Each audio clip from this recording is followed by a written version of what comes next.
Ladies and gentlemen, hello and welcome. I'm Michael Fullilove, the Executive Director of the Lowy Institute. It's my pleasure to welcome you to this special event with the British Foreign Secretary, Liz Truss. Let me begin by acknowledging the traditional custodians of this land, the Gadigal of the Eora Nation, and I pay my respects to their elders past and present. With us here at 31 Bligh Street today, we have a small but high-powered audience, including the Foreign Secretary, Australia's Foreign Minister, Senator Maurice Payne, the Permanent Under-Secretary of the FCDO, Sir Philip Barton, the Secretary of DFAT, Catherine Campbell, and High Commissioners George Brandis and Vicky Trudell. Welcome. Ladies and gentlemen, it's hard to think of two countries with more in common than Australia and the UK. We share a language, a history, and a sense of humour. We're both old democracies and free societies. Our diplomats work closely together in the great councils of the world. Our servicemen and women have fought alongside one another from the Boer War to the Iraq War. In the secret world, we share intelligence through the Five Eyes. We trade and we do business with each other. The Australian diaspora in Britain is large, as is the British diaspora in Australia. And Australians feel remarkably warm towards the United Kingdom. When the Lowy Institute asked Australians last year which countries they trusted to act responsibly in the world, nearly 9 in 10 said they trust the UK. It's always an honour, therefore, to welcome the British Foreign Secretary to the Institute, especially in a week when momentous events are taking place in both the Ukraine and the United Kingdom. Today's event will be absorbing but brief, a bit like an Ashes test, if you'll excuse me, Foreign Secretary. Shortly, I will invite the Foreign Secretary to give her speech, and after that, I'll put some questions to her, including audience questions. If you'd like to submit a question, there's still time. Please send it to events@loweyinstitute.org. I'll come back in a few moments to introduce the Foreign Secretary, but first let me welcome Senator Maurice Payne. We're very pleased to have Australia's Foreign Minister back with us today at Bligh Street. I know that our British friends won't hold this against us, but Maurice and I met 30 years ago through the Republican movement. Maurice has represented New South Wales in the Senate since 1997 and served on the front bench since 2013. In 2015, she was appointed Australia's Defence Minister, and in 2018, she was appointed Foreign Minister. She also serves as the Minister for Women. I'm very grateful that after hosting the Foreign Secretary for the last couple of days and participating in the Orcmin talks this morning at Admiralty House, Maurice has agreed to give some welcoming remarks to this event. Minister, the lectern is yours. Thank you. Thank you very much, Michael, and it is indeed a great pleasure to be back here at Lowy. Thank you so much for the opportunity and the invitation. Let me also begin by acknowledging the traditional custodians of the land on which the Lowy Institute stands, the Gadigal of the Eora Nation, and pay my respects to their elders, past, present and emerging. Welcome to our small contingent in the room here today, including DFAT and British officials who have done such a great job of bringing together this visit and this Orcmin. Thank you all very much for what you have done. It is my pleasure to introduce today's address by the United Kingdom Secretary of State for Foreign, Commonwealth and Development Affairs and Minister for Women and Equalities, and my good friend, the Right Honourable Liz Truss. I've come to know Liz over the past few years as Trade Secretary, as Foreign Secretary now, and we both share a great passion for gender equality. So I was delighted when Liz became Foreign Secretary in September. We met in New York then. We met again in Liverpool at the G7+ at the end of 2021, and I'm very pleased that she and Secretary Wallace have been able to join me for the first 2+2 Ministerial in Australia since the COVID pandemic began. Our interactions yesterday and today during our Orcmin consultations have been very warm, very productive and very cooperative alongside Minister Dutton and Secretary for Defence Ben Wallace. In defining the relationship between our two nations, it is tempting to reach for stories from our history, stories of mateship, stories of sacrifice together. And that's fair enough. Our history is a crucial foundation. It gives us confidence in our partnership. It tells us something about ourselves, and it brings our people together. But it would be a mistake to think that what binds us primarily today is a misty-eyed view of our past. Yes, our history has contributed to our shared values, those such as democracy, freedom, openness, respect for human dignity, and for the rule of law. But as distinct sovereign nations, we each cherish these principles in our own way, in our own modern contexts.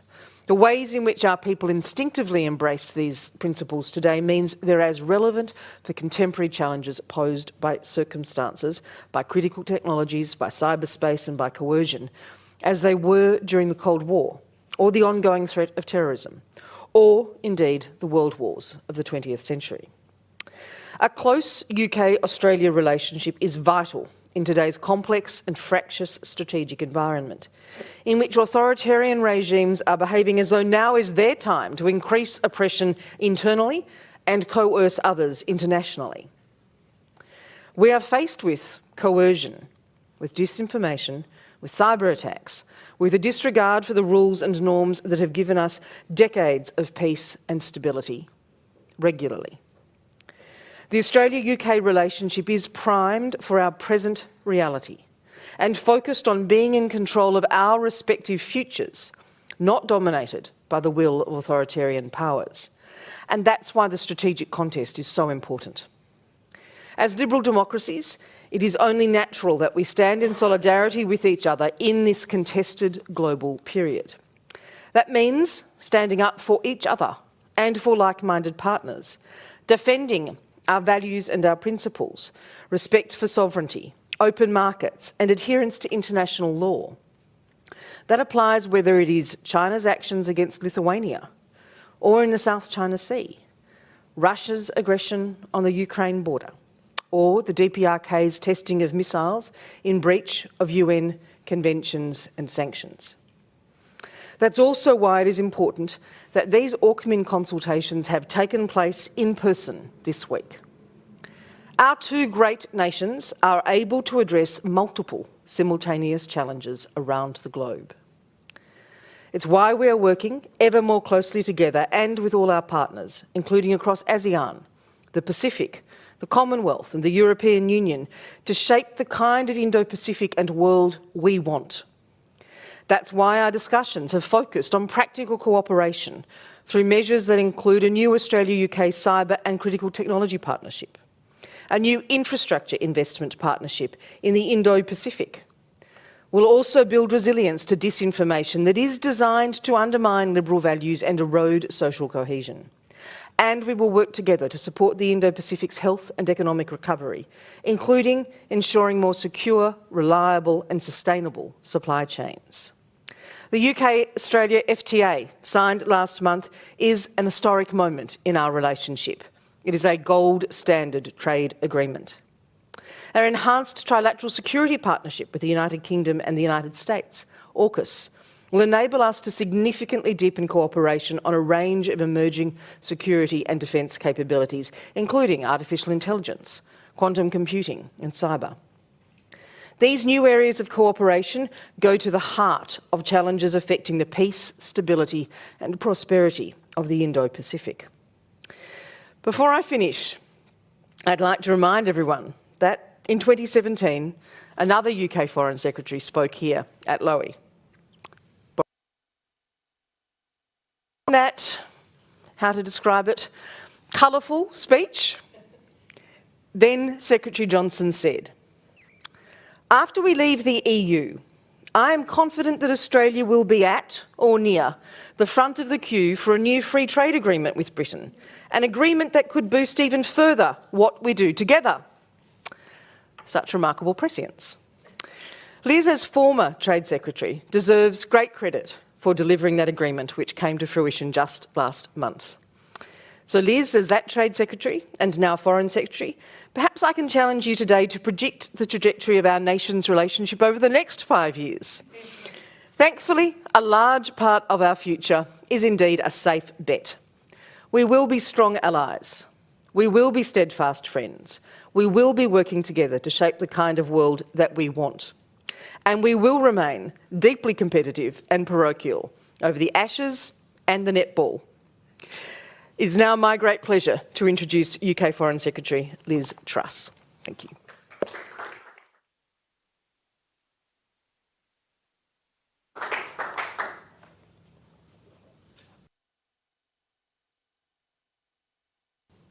Well, thank you very much, Maurice, and thank you, Michael, as well, for welcoming me to the Lowy Institute. I'd like to begin by acknowledging the traditional owners of this land, the Gadigal people, and by paying my respects to elders past and present.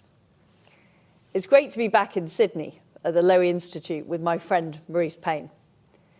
As the UK sets out on its future as global Britain, we now have full use of our trade, our defence, our diplomacy and our development policies to be able. And I see Australia as a real inspiration in that, with the work you do to promote free trade, freedom of speech, human rights, and the rights of women and girls as a leading nation. And our close bonds now are more important than they've ever been. And we are doing more and more together. And this is vital because of the growing threats that we face. The Kremlin haven't learnt the lessons of history. They dream of recreating the Soviet Union or a kind of greater Russia, carving up territory based on ethnicity and language. They claim they want stability while they work to threaten and destabilise others. We know what lies down that path and the terrible toll in lives lost and human suffering it brings. That's why we urge President Putin to desist and step back from Ukraine before he makes a massive strategic mistake. Ukraine is a proud country with a long history. They have known invading forces before, from the Mongols to the Tatars. They suffered through the state-sponsored famine. Their resilience runs deep. If they have to, Ukrainians will fight to defend their country. Invasion will only lead to a quagmire, as we know from the Soviet-Afghan War or the conflict in Chechnya. Last week, at the NATO-Russia Council, we sent a clear message to Moscow that any incursion into Ukraine would bring massive consequences, including through coordinated sanctions hitting the financial sector and individuals. This week, the United Kingdom announced a new package of training support and defensive weapons for Ukraine to boost their capabilities. And we're working with our partners on high-impact measures targeting the Russian financial sector and individuals. We're also strengthening our bilateral partnership following high-level talks in London in December, and we're fostering new trilateral ties with Poland and Ukraine. We're also pushing for alternatives in energy supply so that nations are less reliant on Russia for their gas. We need everyone to step up. Together with our allies, we will continue to stand with Ukraine and urge Russia to de-escalate. What happens in Eastern Europe matters for the world. Threats to freedom, democracy, and the rule of law aren't just regional, they're global, and that's why we have to respond together. Iran's nuclear program has never been more advanced. China has been conducting military flights near Taiwan, and it's using its economic muscle to attempt to coerce democracies like Australia and Lithuania. Russia and China are working together more and more as they strive to set the standards in technologies like artificial intelligence, to assert their dominance over the Western Pacific through joint military exercises, and in space through closer ties. The International Institute for Strategic Studies argues that we're now seeing the strongest, closest and best relationship the two countries have had for 70 years. And we're seeing the alignment of authoritarian regimes around the world. It's no surprise that regimes like Belarus, North Korea and Myanmar find their closest allies in Moscow and Beijing. They don't look to these nations as partners, but as puppets. Moscow wants them to promote their propaganda and destabilize free democracies on their doorstep. At the same time, Beijing has forged a so-called Iron Brotherhood with Belarus. China is the biggest buyer of Iranian oil, and Pyongyang's largest trading partner. China and Russia have spotted an ideological vacuum, and they're rushing to fill it. They are emboldened in a way that we haven't seen since the Cold War. As freedom-loving democracies, we need to rise up to face down these threats. As well as NATO, we're working with partners like Australia, India, Japan, Indonesia, and Israel to build a global network of liberty. Aggressors are reneging on their commitments and obligations. They're destabilizing the rules-based international order, and they're chipping away at the values that underpin it. But they have nothing to offer. The world is different. We're not defined. We believe in freedom and democracy. We believe in individual liberty as the greatest transformative force on earth. When people have agency over their own lives, when they have freedom and opportunity, they achieve incredible things. As Prime Minister Scott Morrison said, we know from the evidence of human history that democracies are the engine room of change. We see this in the ideas and innovations that fueled our fight back against COVID.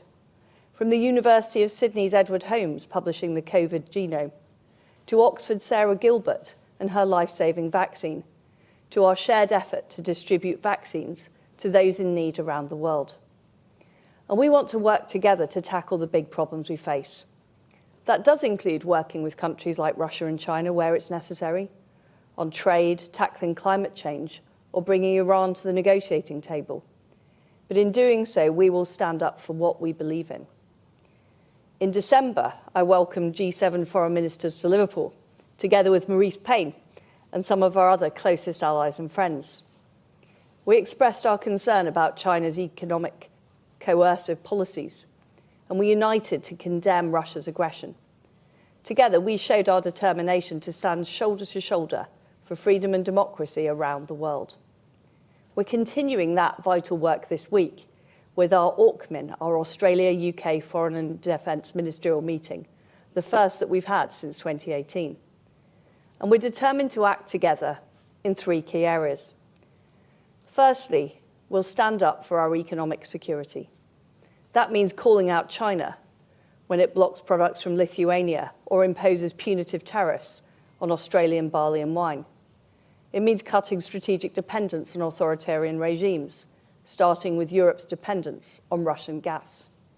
It means helping countries avoiding having their balance sheets loaded with debt. It's estimated that 44 low to middle income countries have debts to Beijing in excess of 10% of their GDP. We're responding on all of these fronts, and we're strengthening our supply chains by taking our economic ties with like-minded nations to new heights. We took a huge step forward by signing our free trade agreement with Australia in December. This is a world-class deal that will remove all of the tariffs on goods both ways. It's going to be easier for our people to live and work in each other's countries, particularly those under 35. And we're building on this by working with Australia to join the Trans-Pacific Partnership, reinforcing reliability of supply through one of the largest free trade areas on Earth. We're also working together to provide low and middle income countries with honest and reliable alternative sources of investment. In November, I launched British International Investment, helping to mobilise up to £8 billion a year of public and private financing to these countries by 2025, leveraging the firepower of the City of London. Yesterday, Maurice Payne and I agreed on a closer UK-Australia cooperation to boost opportunities for investment across the Indo-Pacific, particularly in areas like energy, climate change adaptation, and technology.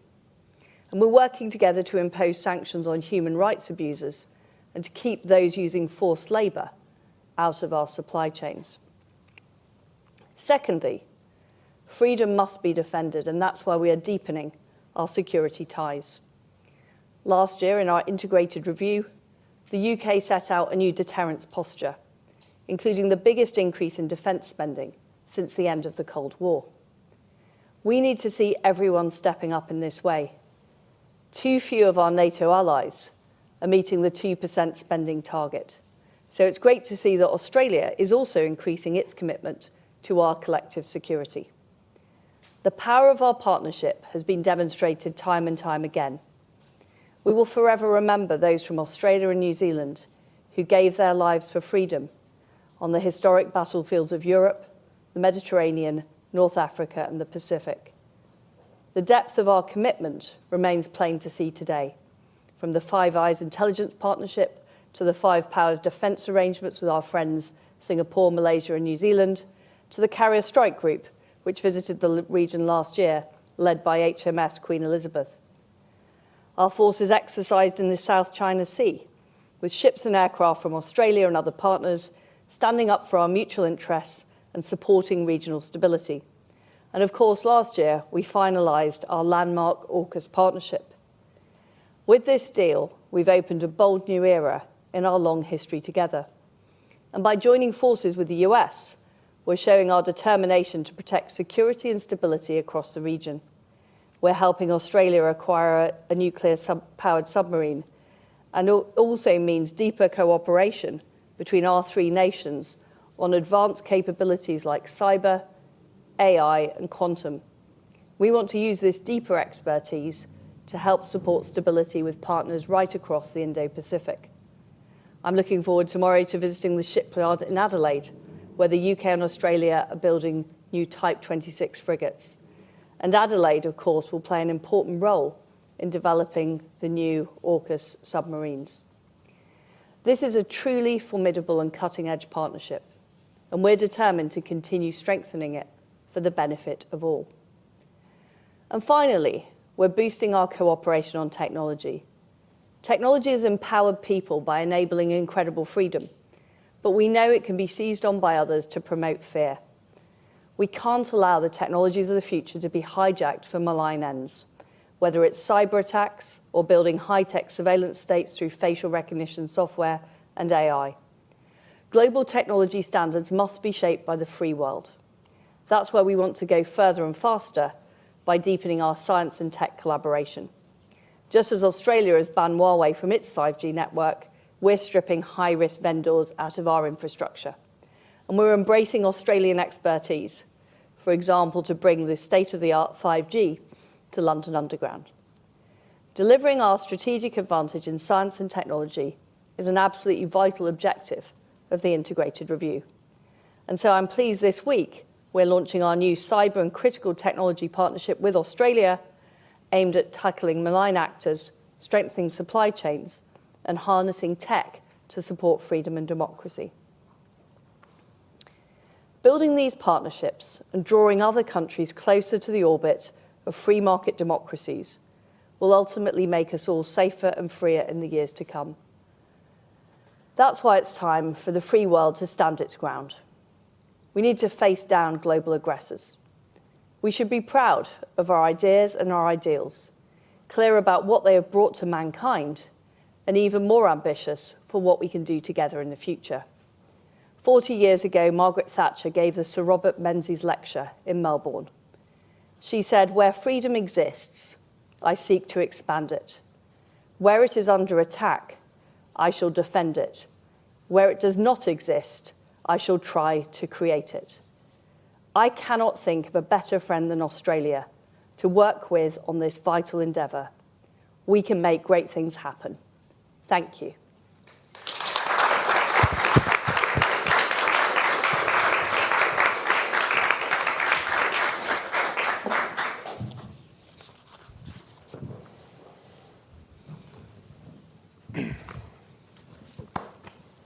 Foreign Secretary, thank you very much. Thank you for giving an important speech that's already been widely reported around the world, and thank you for agreeing to take some questions. I'm going to kick off, and then we've got some questions from our audience, which I'll also put to you.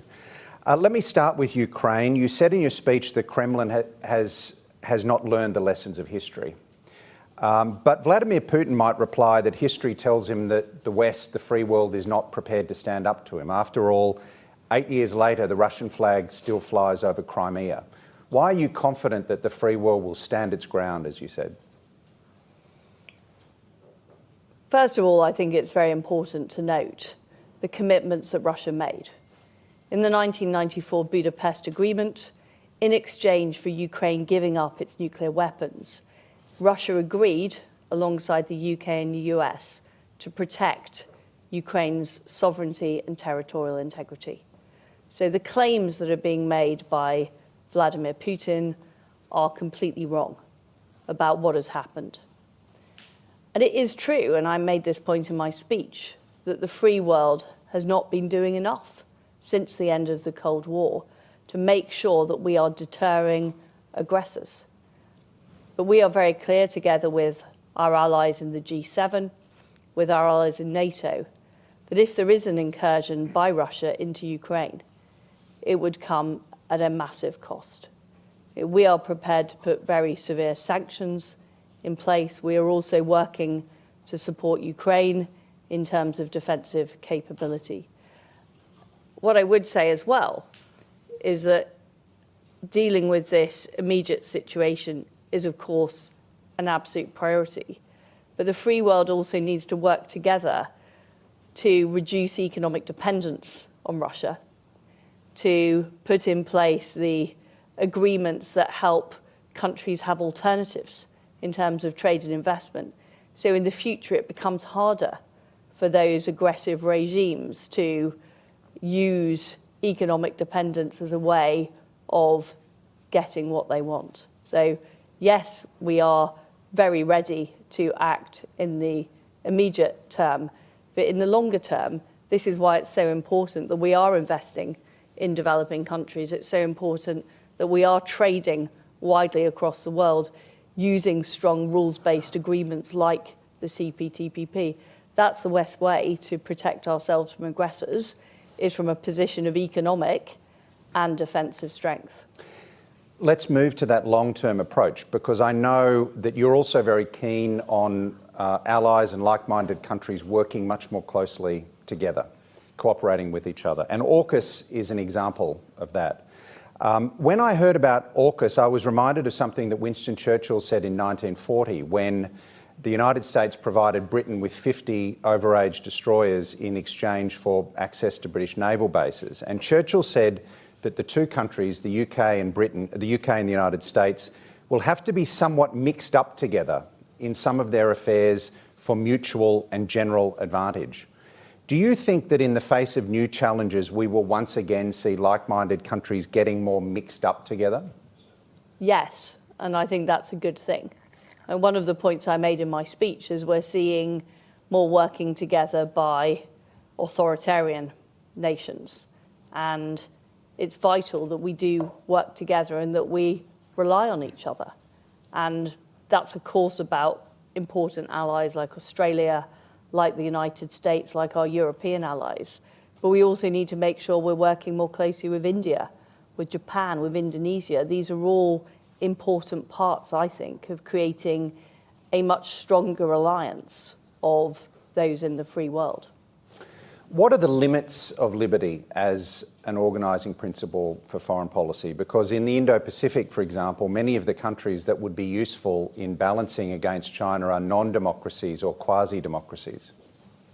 Well, the way I look at it is I want a world where free democratic countries can survive and thrive.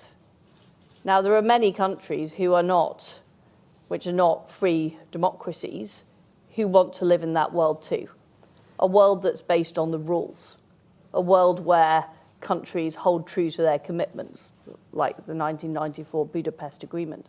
So I think it's right that we form partnerships with all of those countries who want to see a fair, rules-based world. Now, not all of them will share our exact way of life and our exact values, and I'm a believer in personal freedom in democracy. I do think it is the best way to organise a society, but I also believe in countries' sovereignty and countries' ability to make their own decisions. What I think is important is that the countries that we work with believe in the rules-based international system and fair play.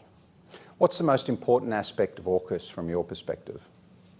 Well, AUKUS is a comprehensive arrangement that is going to involve very deep work together in areas like artificial intelligence, in cyber, in quantum, as well as helping Australia acquire that nuclear-powered submarine capability. So to me, it's a comprehensive arrangement that is going to deepen that partnership. It's worth saying, though, that it's part of a broader picture.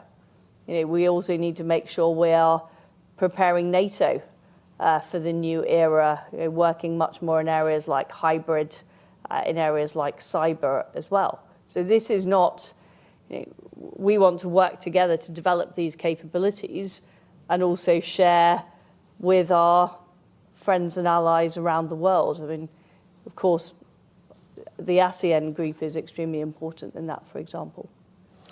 Can I ask you, how does the network of liberty square with Brexit? I mean, I think, like you at the time, I supported the Remain case because I was worried that Brexit would hinder Britain, make Europe less liberal and weaken the West and provide succour to the adversaries of the West like Beijing and Moscow. Hasn't Brexit undermined the network of liberty?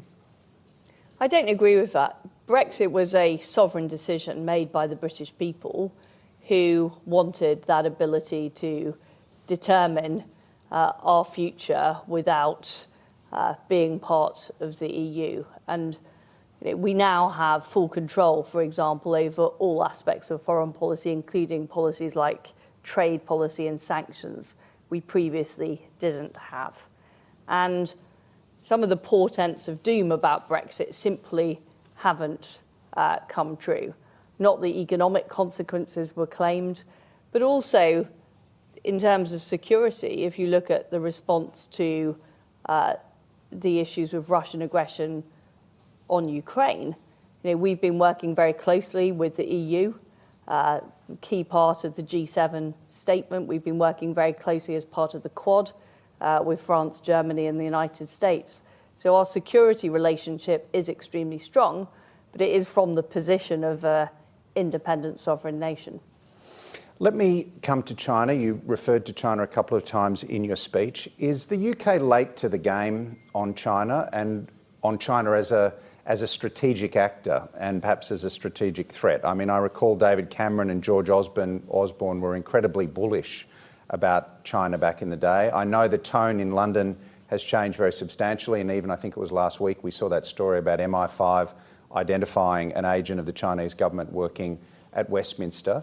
Why has it taken so long for London and other European capitals to clock to the threat that China poses? Well, I give credit to Australia here.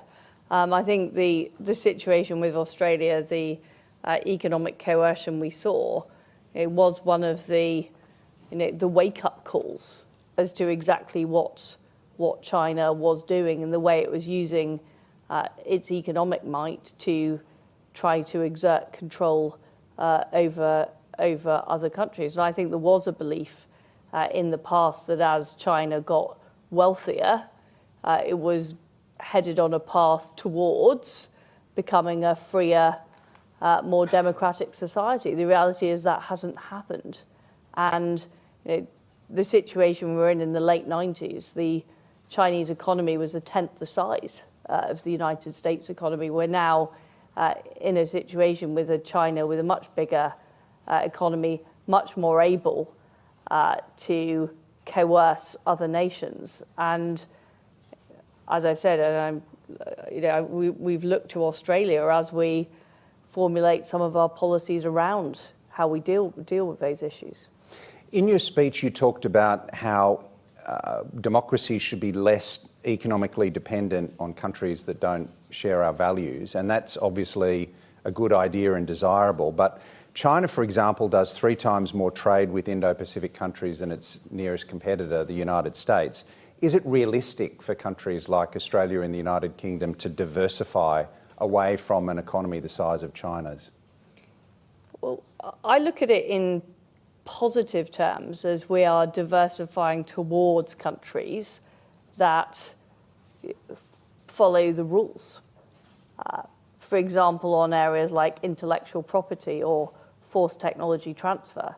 So one of the reasons why we want to sign up to the CPTPP, is that has strong rules basis so that UK supply chains will, UK companies, when we are sourcing products, we will know that they have good environmental standards, we will know that there are good labour provisions in place, we will know that intellectual property is protected because that's part of the CPTPP agreement. So the way I see it is more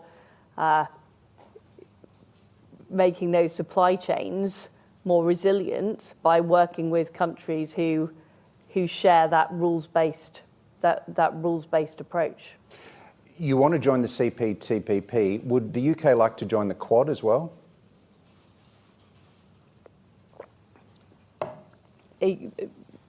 Well, we are looking at all kinds of groupings that we could potentially be part of, but it would take the Quad members to want to have the UK as part of it. Okay.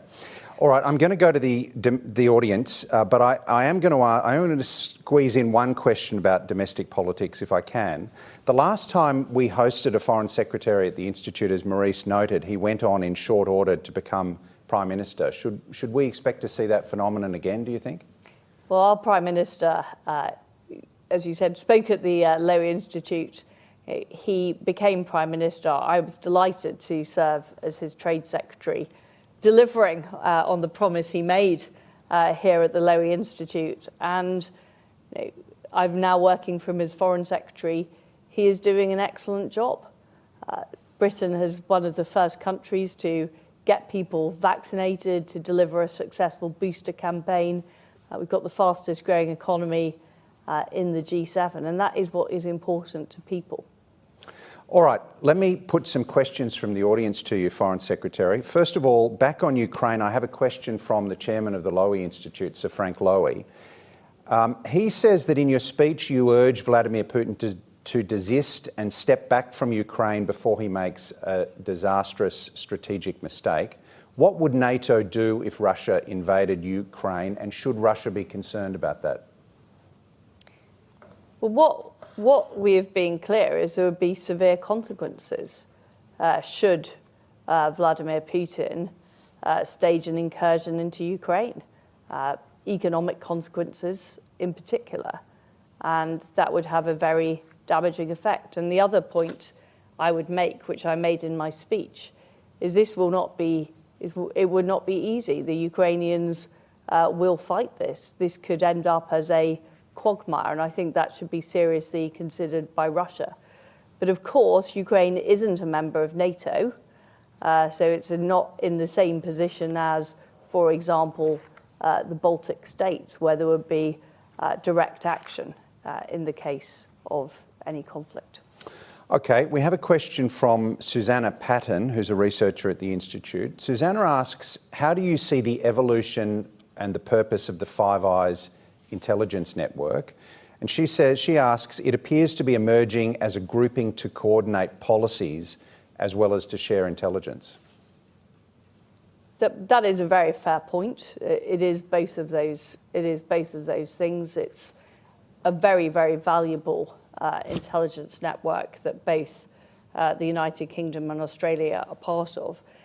But I think what we're seeing in foreign policy in general is more overlap between different areas of policy, whether it's economic and trade policy, diplomacy, intelligence, communications. All of those things are interlinked. So yes, it is a useful forum for policy too. I have a question from Laura Jays of Sky News. What role will the UK play in maintaining the rules-based order in the Indo-Pacific and helping to curb China's growing aggression? Well, first of all, we are playing a leading role, for example, in organisations like the World Trade Organization to make sure the rules are adhered to, but also to update the rules for the modern age. The WTO was created before in